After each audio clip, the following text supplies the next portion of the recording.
Alors, vous venez d'entendre des gens qu'on a questionnés hier dans la rue à la suite de ces résultats concernant un sondage de la vraie question TVA, sondage léger, sur la perception que les gens ont des fonctionnaires. Résultat intéressant à analyser. On va regarder les tableaux ensemble des réponses à cette question toujours très délicate sur le travail des fonctionnaires au Québec.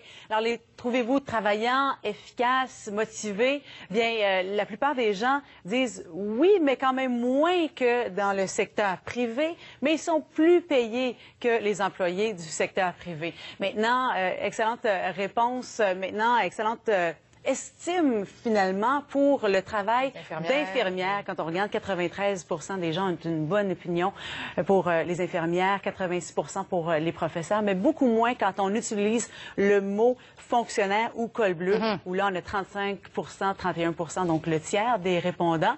Également, est-ce que vous êtes d'avis qu'on ne peut pas couper dans la fonction publique sans que ça ait un impact sur les services aux citoyens? Bien, voyez les réponses.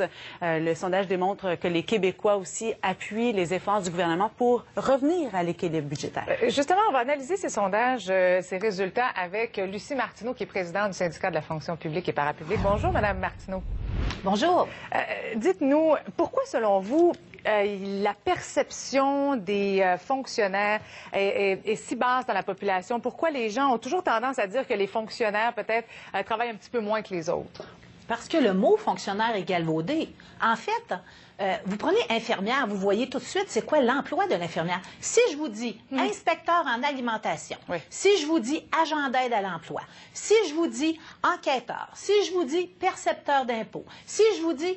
c'est parce que le mot fonctionnaire, il veut dire tout et rien. Si on y va classe d'emploi par classe d'emploi, écoutez, les gens ils disent il faut que nos bâtiments soient inspectés, ça prend des inspecteurs en bâtiment, nos routes soient sécuritaires, notre manger, la qualité du manger dans les restaurants, partout, les arénas, il ne faut pas que ça s'effondre. Si je fais un accident de travail, je veux avoir des gens de la CSST, c'est qu'on a le mot fonctionnaire. Ça ne veut rien dire être fonctionnaire. D'ailleurs, ce qui est comique, c'est que l'infirmière, le professeur, les professionnels et les travailleurs de bureau, ce sont des fonctionnaires. Oui, puis on le voit dans le sondage, 93%, là, sauf erreur, là, de gens qui apprécient qui ont une bonne perception finalement vis-à-vis de cette profession-là. Dites-moi, Mme Martineau, est-ce qu'on peut arriver, selon vous, à un équilibre budgétaire sans justement affecter ou couper dans la fonction publique? On peut, ça dépend si on le fait sur quel agenda. Écoutez, les syndicats, ils sont d'accord pour atteindre l'équilibre budgétaire. C'est le temps. Présentement, le gouvernement, il y a un agenda politique, c'est-à-dire il veut le faire pour être réélu. Mais si on prend plus de temps puis on regarde les choses correctement, puis c'est vrai, puis j'ai vu des gens là qui parlent dans la rue qui disent, ben écoute, ils ont beaucoup de règles, ils ont beaucoup de règlements. Vous savez, de la bureaucratie, il y en a encore, puis on est d'accord pour que ça cesse. Je vous imagine le gouvernement du Québec, c'est comme si c'est une grosse entreprise où le service financier va être facturé pour le service de paye va facturer les autres services pour faire la paye des employés. Il y a de la bureaucratie, oui, elle est à l'interne et il faut qu'on coupe là-dedans. Oui. Je vais vous entendre, Mme Martineau, sur un cas qui nous a intéressés hier. Cette dame, cette fonctionnaire de Revenu Québec qui a pris une pré-retraite. Elle avait 13 mois de vacances accumulés en raison de ses congés maladie qu'elle n'avait pas pris, de ses vacances. Évidemment, ça fait réagir. Qu'est-ce que vous en pensez d'abord de ça? Écoutez, premièrement, le journaliste, il n'a vraiment pas fait son job. Il aurait dû appeler au Conseil du Trésor, là, M. Hébert, mais il aime ça, M. Hébert, casser du sucre sur la tête des fonctionnaires. Mais il aurait dû appeler au Conseil du Trésor. Il y a quand même une lettre, Mme Martineau, il y a quand même une lettre. Je lis le courriel. Cette dame-là, ce n'est pas la généralité. Oui, mais quand même, elle a été chanceuse parce que les journées qu'elle avait, c'est des journées qui ne servent pas juste à la maladie. Elle n'a pas été malade, ses enfants n'ont pas été malades, ses parents n'ont pas été malades. C'est pas des journées qui servent juste pour les maladies. Oui, mais ce sont quand même des congés maladie.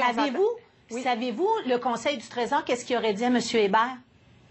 Il aurait dit que la majorité des gens en ont une trentaine. Oui, mais là, il y a quand même le gouvernement Martin Coiteux qui a annoncé qu'il souhaitait justement couper ou sabrer dans le nombre de congés maladie et empêcher l'accumulation à outrance de congés maladie. Qu'est-ce que vous en pensez de cette Écoutez, nouvelle ça fait des années que le gouvernement, on le négocie à chaque période de négociation. Moi, je prône pour qu'on les décortique. On va appeler les vrais congés pour des vrais congés. Congés ce qui est maladie, ce qui est maladie. Ce qui est congés sociaux, c'est congés sociaux. C'est pour les événements familiaux, ça sera pour les événements familiaux. On la décortiquera là-bas. Mais est-ce que vous êtes d'accord pour qu'une personne puisse accumuler des congés maladie? Ça, il faut le voir dans tout... Bien, écoutez, c'était ça comme ça avant dans tous les secteurs de la fonction publique. Oui, mais maintenant, avec le contexte actuel, quand on sait que le gouvernement actuellement doit près d'1 milliard de dollars, je pense, en congés maladie. Non, madame, écoutez, on va mettre ça dans la perspective d'une rémunération globale. Est-ce que le gouvernement est d'accord pour payer plus ses fonctionnaires parce qu'ils sont en retard? Vous savez ce que le sondage... Je vais revenir au sondage parce que c'était notre but. Le sondage qui dit, il est bizarre, hein? Il dit... on a la perception que les fonctionnaires sont plus payés que les autres. Oui. OK? Et c'est pour ça qu'on est d'accord pour les gels de salaire. Sauf que c'est pas vrai que les fonctionnaires sont plus payés que les autres. C'est prouvé, puis c'est pas nous autres, les syndicats, qui le disent. C'est prouvé que c'est faux. Rémunération globale incluse. Ça inclut tout le fonds de pension, les journées de maladie, et les congés maladie. les vacances, c'est tout. Merci. Alors, si on veut, on va aller négocier. Oui. Merci beaucoup, Mme Martineau, d'avoir accepté de répondre à nos questions ce matin. Merci. Alors, restez des nôtres, mais on va poursuivre cette discussion sur les fonctionnaires avec Mario Dumont dans un instant.